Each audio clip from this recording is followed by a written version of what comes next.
我的爱好呢就是拍照，我喜欢把照片打印出来留作纪念。忽然有一天，我有一个不切实际的想法，就是拥有照片里面的东西。等等，不是直接拿，而是把照片3D 建模之后打印出来。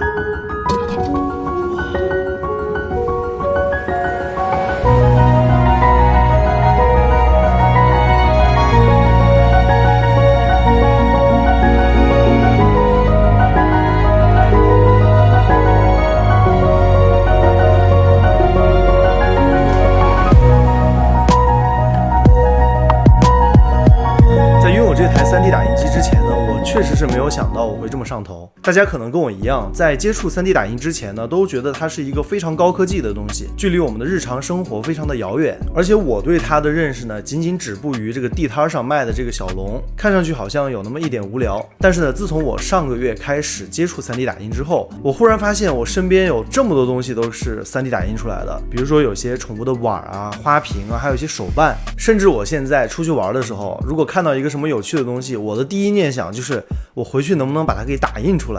有没有朋友跟我一样特别迷宝可梦的？你看一下这手上的这个精灵球怎么样？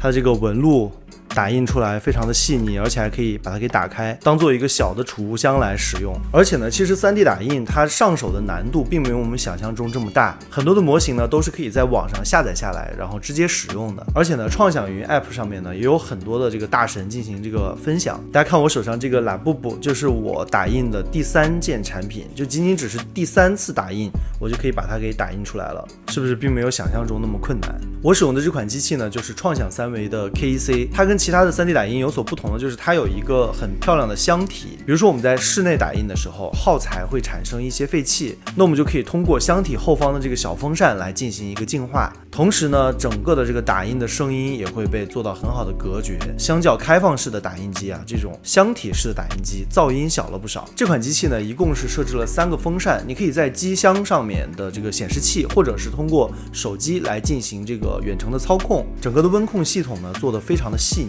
而且呢，即使你不在家，通过手机你也可以远程的去遥控这台机器。它有一个补光灯和摄像头，在打印的过程当中呢，它会记录整个的打印过程。即使呢我现在不在家里面，我一样也可以通过手机来实时监控这个小家伙打印的进度。现在我的状态就是每天早上出门的时候打印一个模型，到了晚上呢就回来收菜，导致我现在上班的时候都心神不宁，无时无刻不在关心着我的这个打印机打印的进度。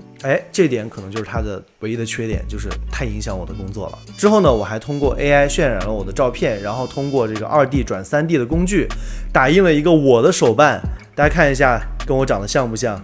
如果觉得还不错，记得给我点个赞哦。大家如果对打印自己的手办感兴趣的话，我后续呢也会更新这方面的内容。当前呢，3D 打印技术其实已经足够成熟了。对于像我这样的小白来说呢，这个国内外大神已经建好的这些模型已经足够我玩一阵子了。而且呢，随着这个社群的不断壮大，3D 打印的模型也在不断的迭代和更新。最近呢，我也在自学3D 建模。对3D 打印感兴趣的朋友呢，可以点击我的关注，我们一起学习，一起进步。